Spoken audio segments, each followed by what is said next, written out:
on an all-new Dr. Phil. I'm gonna fill up these 2 bottles so I have them for tonight. She gets drunk, It tastes like a shot of a very strong alcohol. but you won't believe how. You're drinking hand sanitizer. You're a dead woman walking. She's fighting with her family, They don't give me any respect. You caused the chaos. mooching from mom, You want her to throw me out on the streets. I'd rather have you living on the streets than dead in her house. and out of control. Why do you hate these people? Because I feel that they are fake. You are acting like a freak. You keep drinking this stuff, it's going to kill you. Your daughter's going to throw a rose on top of your coffin if you don't get in the game here. Let's do it. Have a good show, everybody. Here we go. This is a safe place to talk about hard things. Stand by, Dr. Phil. I try to be an emotional compass and point you in the right direction. 5, 4. I am not giving up on you. Go, Dr. Phil.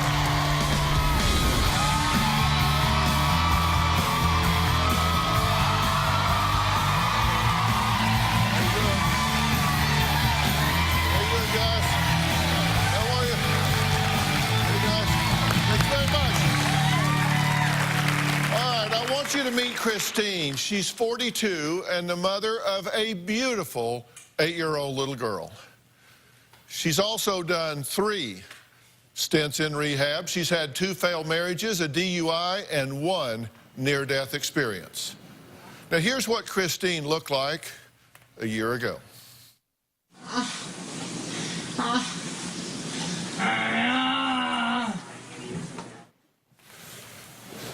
So what was that? Well, Christine lay in a coma for 2 weeks, but after her family made the painful decision to pull the plug on her life support systems, she miraculously rallied and survived.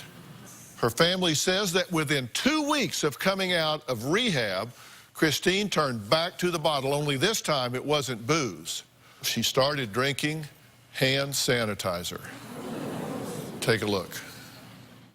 I'm gonna fill up these 2 bottles so I have them for tonight. So this will be my night plan.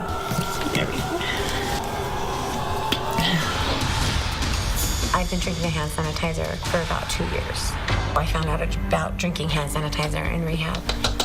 So I have a bottle. I'll fill these up with my 8-ounce bottle, and I'll open it and just a half shot, and then a couple hours later, just the rest. It tastes like a shot of a very strong alcohol. The hand sanitizer is 140 proof. Drink about 40 to 56 ounces of hand sanitizer per week. 4 to 6 ounces a day. It's disgusting and weird to hear myself say that I drink hand sanitizer. As soon as I take a shot of it, I feel like I can function. Her behavior is completely out of control. It's crazy that she would drink hand sanitizer. Well, Christine admits to consuming roughly 4 to 6 ounces of hand sanitizer a day, but insists she doesn't really have a problem. Her sister April says Christine actually drinks this much in a week, approximately 180 ounces, which is almost 1.5 gallons a week. She is drinking this. And later in the show, you're going to find out what all is in this, and you will not believe it. Her family is at their wits' end. My sister Christine's alcoholism is killing her. This alcohol is just consuming me. Christine is totally out of control and destroying my family. I can't stand Christine when she's intoxicated. She's never sober. Christine has abused alcohol for 8 years. It's cost Christine her marriage, her jobs, her family, her relationship with her child. Who's the one that's getting played with? Her! And her health. The emotional toll that Christine's drinking has had on us is insane. When she's intoxicated, she's the meanest person. You hate my guts and I hate your guts. Christine's behavior is chaotic. She calls everybody bitches, whores. You're right. I don't. What have I done? One time, I got so mad that I punched her. She grabbed a pan and threw it at me. I have grabbed her hair and said, "Shut up." Christine has got into a physical altercation with police officers. She was arrested for a DUI. I know of at least 100 times she's driven drunk, and it terrifies me that she's gonna kill someone. We tried taking her to rehab, AA meetings, sober living facilities. I think that Christine's issues are tied to the fact something is going on in her brain. Christine does not function as a normal person. This is completely mind-numbing for me. I am just lost. I don't know what to do for her. My sister is going to die. Her mother fears if things don't change soon, she is going to die in the next 6 months. Her fears are valid. I think 6 months is optimistic. It was only a year ago that they pulled the plug on her life support system. Christine has abused alcohol so much, it's a miracle she's alive. Over the past 5 years, Christine has been taken to the hospital over 20 times. One time she had a seizure in the emergency room because she had a blood clot in her head. A few years ago, doctors suspected Christine had leukemia. Earlier this year, Christine nearly died. She contracted a staph infection. On the backside of her body, she was getting bed sores. She went into the hospital. Can't even do it. After receiving an aggressive round of antibiotics, her liver started to fail, and Christine slipped into a coma. They told us she was dying. They told us that she needed to go into hospice. I was sad and I was angry that my sister was dying. The thing going through my mind was, how are we going to write this to an 8-year-old? Her mom died because she just couldn't stop drinking. Christine was on death's door. We were told to say our goodbyes to her. The morning that we were going to unplug her and take her to the hospice floor, she woke up.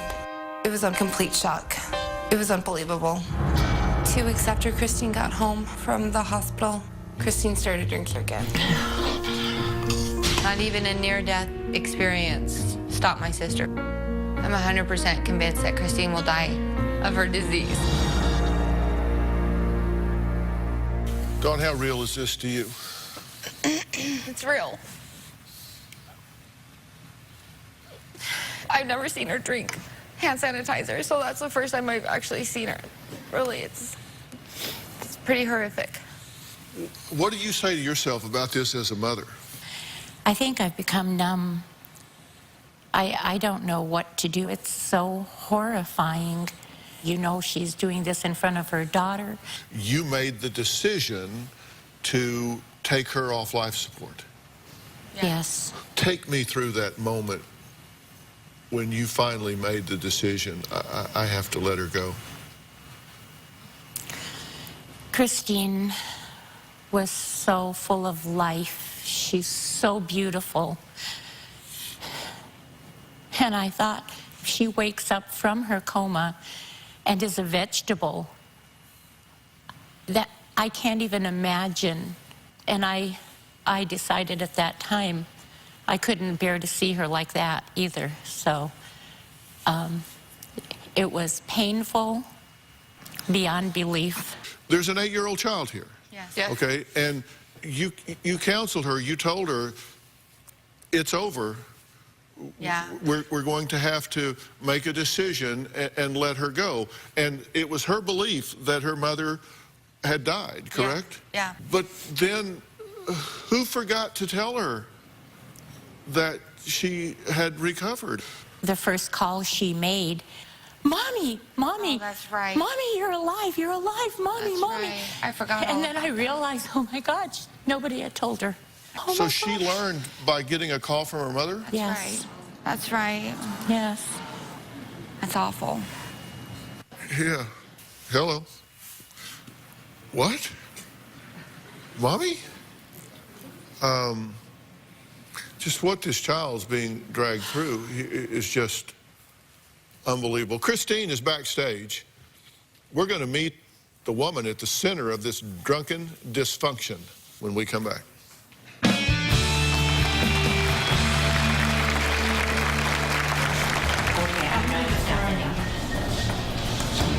She's detoxing. Christine, do you need this? You're gonna stop trying to make me do this in front of people. And later, I don't think she's even sane. She's gonna die. this is going to be a saving day in your life if you hear what I'm telling you.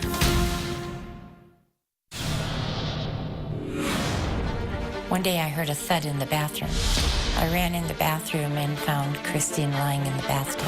I had taken a gulp of the hand sanitizer. I got up to come to the restroom, and along my way I was like, oh, I'm feeling really dizzy. And then I remember just waking up on the floor, hit my head on the tub, passed back out, and then the ambulance was here. Tony says she is beyond worried that her daughter Christine is going to die in the next 6 months.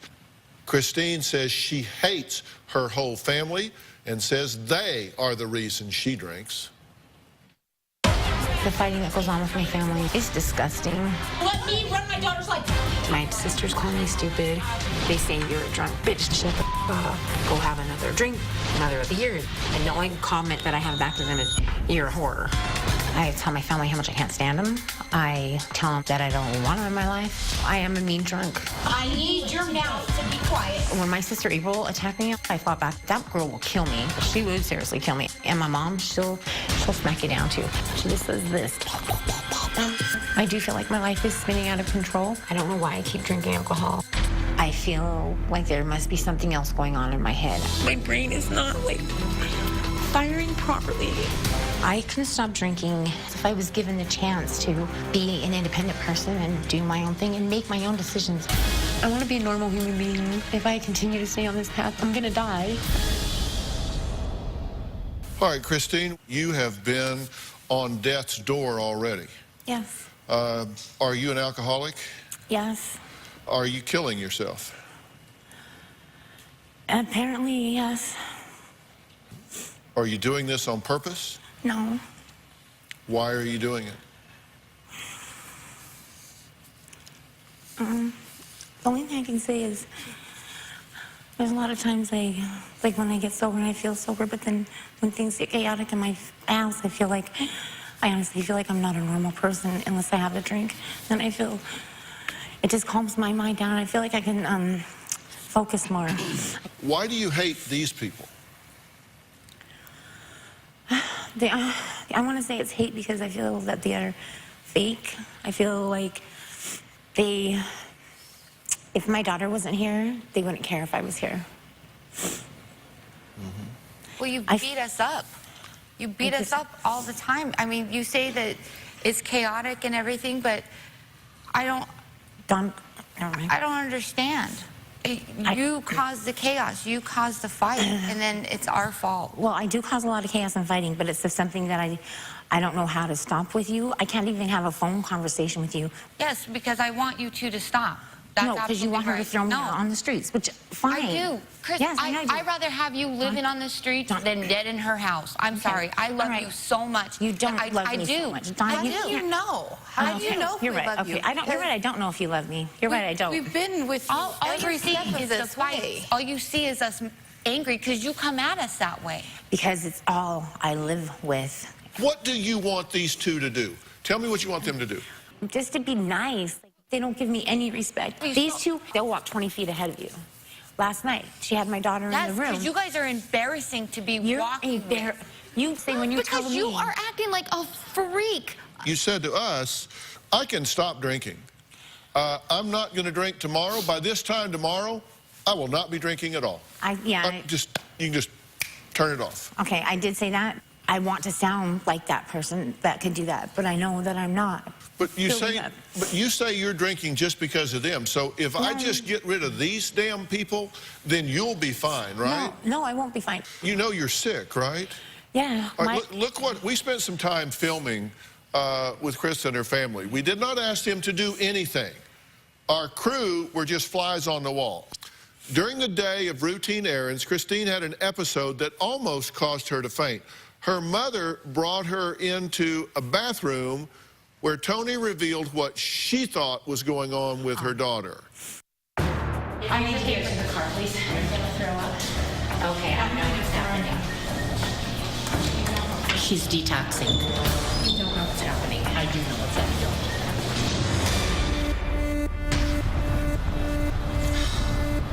Christine, do you need this?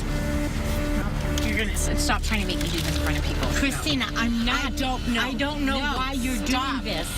Stop. I do not know how to help you. Right now, I feel like I'm gonna pass out. I need icy water. I just feel weird in my head. Ugh. Can you go to Applebee's and I'll just do a shot or something? You have you. I don't want. Get that out of my face. Okay. Get it out of my face. I'm gonna throw it out. What you want? You won't go to the liquor store? Get it out of my face. Yeah. Okay. Yes. Check out what Mom does next. Could I be that far gone that I really need a drink right now and that's why I'm feeling like this? Yes. Because I don't think it is. Then why don't you stop drinking? No, I know I can't stop. I know, I feel like I could though. Like, I don't even, I want to. I will. Can I have a Bloody Mary? Maybe, yeah. The liquor store's right here, Lori. Yes. I'll get you a drink. I'll get you something.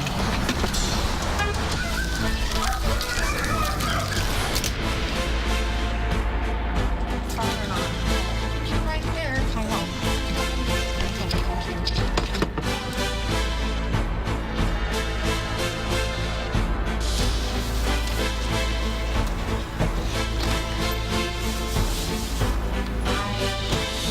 Look, my shakes are gone, so yeah, back to normal. Whatever it is that it does to my brain, like, makes me feel like normal.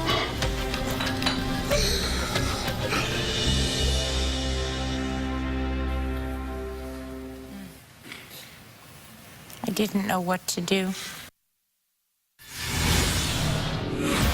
How drunk are you right now? You act the way you act and you're totally stone cold sober. There's way more going on than just... I am. Go. And later, you're a dead woman walking. If something dramatic doesn't happen, you're not going to see Christmas. Your daughter's going to do that by herself.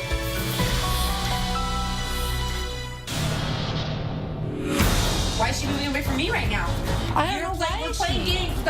I'm not playing We're playing games with the 8-year-old. Christine's drunken behavior plays out all the time in front of my granddaughter. She's pulling for me? She's pulling from you? Really? Who's the one that's getting played with? Her, not us. She is. My granddaughter has watched the fighting, the screaming, the yelling. She gets frantic. Her daughter knows that Christine drinks. She's actually witnessed Christine pumping hand sanitizer into her mouth. I can't imagine what that's like to be 8 and see that. I'm a good mom to my daughter. I encourage her to do well in school, to make good decisions. I have never had anyone tell me that I'm a bad mom except for my family. Christine's no shade to be a good mom to my niece. My granddaughter's been raised by April, me, and her auntie Dawn. Christine has actually told her daughter that I would try and kidnap her. There was a time my sister was upset that we had taken my niece away from her, so she drove to my mother's house, came in, slapped my mother, grabbed my niece, and took off with her in the car. The way Christine is living her life is completely unfair to her daughter. My granddaughter has lost a lot of her childhood. I fear that my niece is going to end up with an abusive husband or become an addict herself. You made the statement. There it is. Yeah. I'm a good mom. So here's what your daughter has witnessed. Drinking hand sanitizer, quote, 3 sheets to the wind, drunk with a friend in a hotel room, constantly drunk, never sober, driving drunk, falling out of the car when the door is open, seeing you passed out drunk, having a seizure, by your own description, confused, blackouts, in a fog, sobbing uncontrollably, often time and time again, screaming curse words, verbally attacking family, and physical altercations with family, and meeting strange men on dates. I've been out on like 2 or 3 days. How drunk are you right now? I'm not drunk at all. Do you want to take my blood? You could take it. No, I'm just asking. Oh, yeah. See, you think I'm drunk? No, Then I'm that's why I sound asking like you. this is- I'm asking you if you're drunk, because if you're not drunk, you're going to go into withdrawal soon. So I want to get to things really quick. Well, it's been a long time, and so since I've had a drink, and I feel fine, Dr. Phil. When was the last time you had a drink? Actually, well, last night I did go down and I had a rum and Coke, but then I went back upstairs and went to bed. If you act the way you act and you're totally stone cold sober, there's way more going on than just. I am. How are you do blood? How do are have, you like, stone You're cold not. sober right now when in the Do you have a car? breathalyzer or something you could do right now? Seriously. No, I'm serious right now. Seriously, Dr. Phil. Yes. I do. Awesome. Thank God. Yes, I love this. I have no idea Thank God. whether you're drunk or whether you're not. I just met you. I don't Okay. know. Okay. But when that beeps, Okay, now is it like you breathe in and blow in? yeah, you just blow till it stops. Ready? Hang on. Go.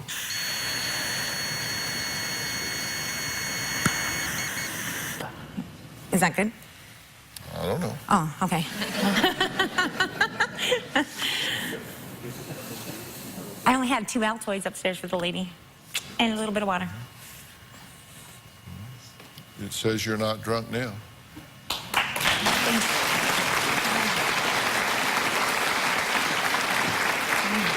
And as I said, the reason I ask is because I need to know how much time I have before you go in It's probably going to happen right now. to withdrawals, because I've noticed you scratching the backs of your arms and scratching very your nervous. forehead and Well, 'cause doing my all veins. kinds of things that are It's really- significant to me that you're beginning to have a problem. My heart is beating. I'm very nervous. Like, watching this is very upsetting. You have admitted to over half of those things. In our conversations with you, you've admitted to over half of those things. And just those half are enough for the Department of Child and Family Services to remove your daughter before dark today.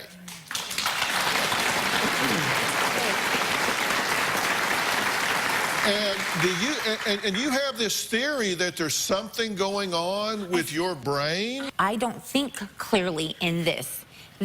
You wake up in the morning and you feel like you're going to pass Do you realize out. what you're doing in drinking, what you're drinking? Yes. How much, what's the most you've had to drink for an extended period of time? One of those great big jugs ones. So you would drink, what, a half a gallon a day, a gallon a day? A half a gallon. So you drink, there have been times when you've been drinking a half a gallon of vodka a day. It was a while. Okay, yes. and now you're drinking hand sanitizer. Next, is Christine essentially ingesting chemicals found in antifreeze, hairspray, and rubbing alcohol?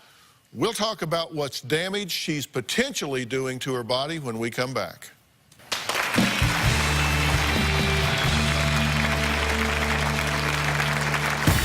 One time, Christine pulled into the driveway in front of me, and she opened her door and just fell out of the car. She was so drunk. I looked in the car, and my granddaughter was in the back seat. Another time, while being drunk on vanilla extract, she rear-ended a van that had a family in it. Should have been a wake-up call for her. There was a DUI, but she just started drinking again. There are times when I black out, when I don't remember getting myself ready for bed. I don't remember putting the laundry in the washing machine. I have to be reminded sometimes about what was said, what I had done. You hate my guts and I hate your guts. If I get really stressed, I cry to the point I don't remember what was even going on at all. Christine admits that she's tried drinking vanilla extract, mouthwash, and now hand sanitizer so she could function. Now, I've asked Dr. Pat Basu, Chief Medical Officer of my Doctor on Demand, to explain the dangers of drinking non-traditional forms of alcohol. So, Dr. Basu, welcome. I appreciate you being here today. Good to see you, Dr. Phil. How are you? Now, Dr. Basu, talk about what she is actually putting in her body when she's drinking this.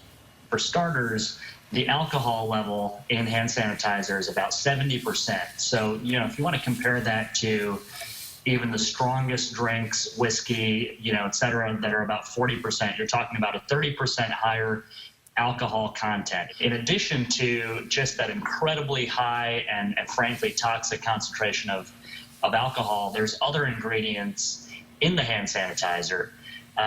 Ingredients that you'd find in things such as antifreeze, hairspray, other just toxic chemicals that she's putting into her body. It can have an incredibly deleterious and in some cases fatal effect at those quantities. Okay, so what we're talking about here, just so you understand, we're talking about glycerol, propanol, isopropyl alcohol, ethanol.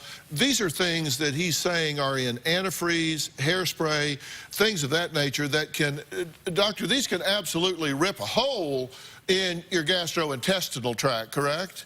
Oh, there's no question about it. And that's all before it even begins to get into the liver. The liver is taking 80 to 90% of the punch that hand sanitizer is delivering, and it will kill the hepatocytes, the cells that compose the liver. It will kill those in great quantities. Certainly in the short and medium term, that liver will get shrunken and fibrotic, what we call cirrhotic. All right, now this can actually cross the blood-brain barrier and actually go to the brain, correct? That's correct. Alcohol and certainly the alcohol that's in this hand sanitizer will seep across. It's a small molecule. It will seep across that blood-brain barrier, cause direct effect in the brain, instantaneously killing millions and millions of brain cells, and certainly over time will lead to confusion. Their arms and their legs start to shake as more and more of the brain gets damaged, and by that time the liver has certainly been pretty much shot as well. With ingesting this hand sanitizer as well as alcohol, what do you predict going forward? Unfortunately, I think this is an incredibly serious case of alcoholism, and on any one of these instances, this can result in a fatality for sure. And doctor, I want to be clear so everybody understands, because Doctor on Demand is an app that everybody can download and be face-to-face with either you or another doctor with a matter of seconds to handle routine disorders. If they have an acute crisis like poisoning or whatever, you recommend that they call 911 or the Poison Control Center, correct? That's correct, Dr. Phil. Doctor on Demand is a wonderful solution for everyday, very common medical problems: flu, urinary tract infection, pediatric questions. We can prescribe medications for common solutions.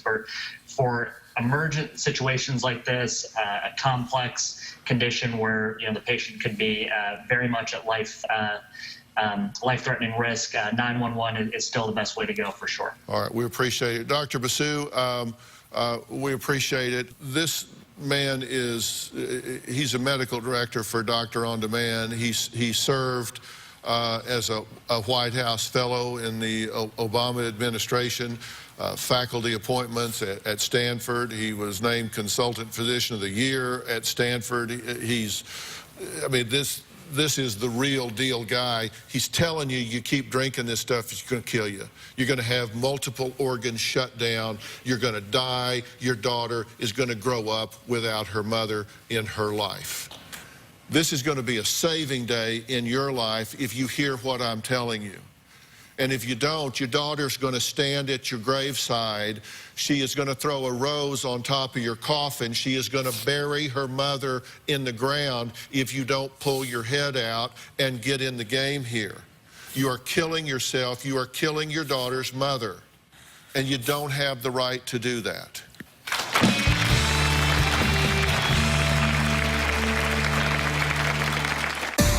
Christine uses my niece as a bargaining chip so that my mother won't make her pay any bills or kick her out. Is my daughter. You guys throw me out, you also are throwing her out.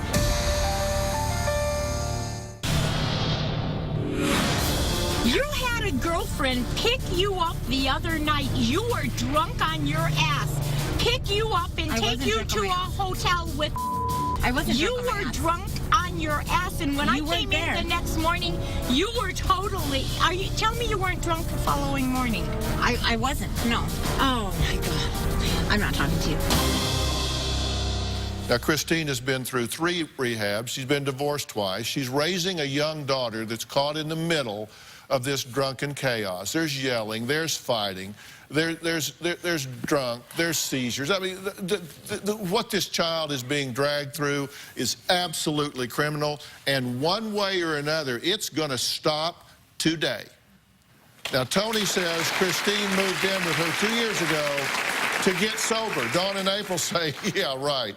Part of the reason Christine can't get her act together is their enabling mother, Tony. Dawn constantly tells me I'm enabling Christine, and I need to throw her out so she can hit bottom. Christine's a moocher. My mom doesn't require Christine to contribute to the household at all. I do feel like my mother is enabling. Christine uses my niece as a bargaining chip so that my mother won't make her pay any bills or kick her out. Is my daughter. You guys throw me out, you also are throwing her out. While Christine was in her coma, I asked my mom if things would change with her enabling if she woke up, and she said yes. My mom has not changed. My mom is consumed with making things easier for Christine until she dies. I don't know why my mom continues to do what she does for Christine. I think she just needs someone to take care of. If it was my house, I wouldn't let Christine just lie around and drink. I want my mom to kick Christine out. I'm afraid to let her leave. I think she would drink enough hand sanitizer to kill herself. What the hell's the matter with you people? What? It's bothering me that my mom's now getting attacked. These two are sitting here like it's perfect. On. Dr. Phil, does everything sitting? Christine, No, you are. I should have done. I should have. I should have. You are. I should have gotten. Maybe you would have done something different. I don't feel. Where was this conversation at home? I don't understand why we can't do I like don't. this at I've talked to Mom like this. I don't talk to No, you guys. you don't. Oh, when You're horrific. when everything was going on, no, I don't talk. You're right. I don't talk to Mom like that. Nasty to everybody. You're horrific. Okay. And I don't. This all sounds so empty. I don't feel like she's normal. I feel like the hand sanitizer and the drinking has. I don't think she makes any decent decisions. I don't think she can live. I don't. I'm in a place where I don't know what to do. My little granddaughter, she's told her that I can't, that I'm mean to her, to Christine, and that I'm hurting her. And then if I kick her out, my little granddaughter is going to think that I hurt her mother. I feel like I'm just being pulled in a million different directions and not knowing the right thing to do. Well, let's you and I talk here, just parent to parent. Yes. What do you really think's going on with your daughter here? I feel like Christine has something wrong with her brain, and she is insane now. I don't think she's even sane. She's going to die. And so, yeah, I don't know. I don't know. So you're in over your head. Oh, yes.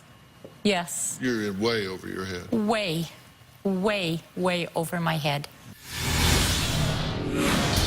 It's like, kick me out, bitch. Go right ahead. Then your granddaughter's going to be living under a bridge with a dead mother. That's pretty much the bottom line, isn't it?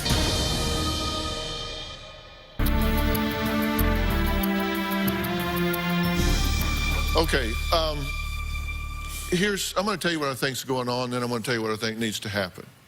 Okay? I think what's going on is the 3 of you are being held hostage. You got emotional extortion here, and the gun she's holding to your head is this 8-year-old child. Yes. Because she's got leverage. It's like, kick me out, bitch. Go right ahead, because I'm going to take her with me. Then your granddaughter's going to be living under a bridge with a dead mother.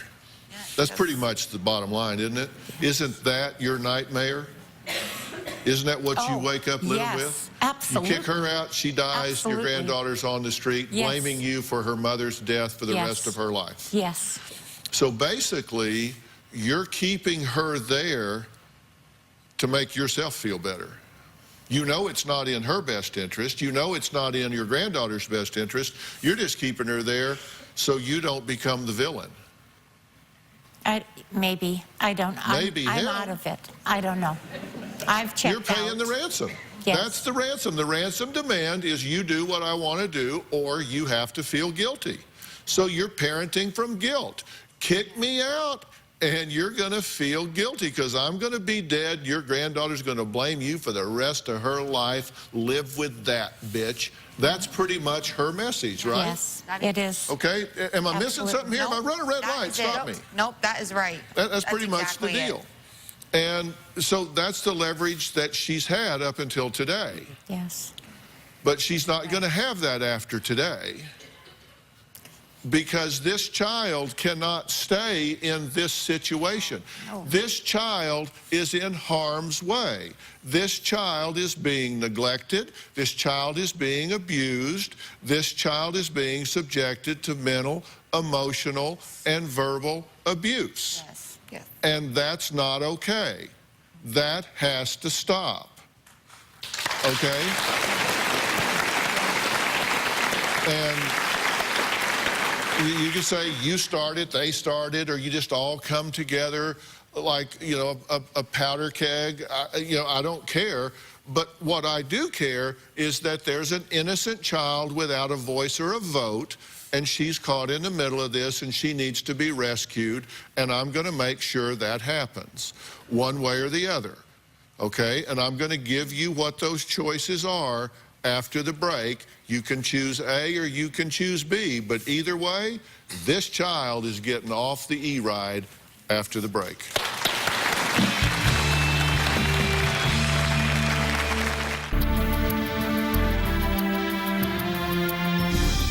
By the way, there is a father here. We invited him to be on the show. He agreed, and then he decided not to be part of it, and he sent us a statement that I'll read in part. He said, after discussing this further with my wife, we've decided that it's not a good idea for me to participate on the show tomorrow, and I'll explain why. The fact is that getting away from Christine is part of the consideration for us accepting this assignment halfway around the world. The only thing I care about in that situation is my daughter. I've wasted literally years of my life worrying about Christine and what was going to happen next. I don't want to get sucked back into this. I want my daughter. Christine can take care of herself. I have less faith in her ability to take care of herself and an 8-year-old girl. The last thing I want to say is that I owe Christine's family, especially Tony and April, a debt that I can never repay. So that's what he says. You're a dead woman walking. And if something dramatic doesn't happen, you're not going to see Christmas. Your daughter's going to do that by herself. I think you need some serious and intensive inpatient treatment. You and I agree about two things. We agree you're an alcoholic, and strangely enough, you have some theory that there's something wrong with your brain, and I agree. I do think there's neurological involvement here. You need to be in a dual diagnosis treatment center where we're able to look at you biochemically, hormonally, psychologically, addictively, every possible way. I've talked to Ben Levinson at Origins Treatment Center on South Padre Island, and they have agreed to take you into their dual diagnosis program down there. It's a place called Hannah's House, which is the women's unit down there. You're looking at pictures of it right now. It's absolutely beautiful on South Padre Island. I've also talked to the people at P&P Center, Dr. Frank Lawless, and he's agreed to bring his multidisciplinary team to look at your brain and figure out what's going on. And I'm willing to make that available to you if you're willing to do that. The alternative is I'm going to arrange for the removal of your daughter from this family unit and place her in foster care. The choice is yours, but you're going to make it today. Are you willing to make that commitment? I am willing to make the commitment. Does that mean my daughter's leaving? And are you guys willing to see after this precious child? Yes. Yes. Of course. Yes. Okay. Deal? I want to thank all of my guests today. A special thanks to Origins and the PNP Center. A special thanks to Dr. Pat Basu and our medical team at Doctor On Demand for assisting us with our guests today. Doctor On Demand is an app that, as you know, is my own. If you want it, you can download it from the App Store or Google Plays, and then you can click on it, and you can be face-to-face with a doctor in a matter of seconds. We'll see you next time. Thanks for being here.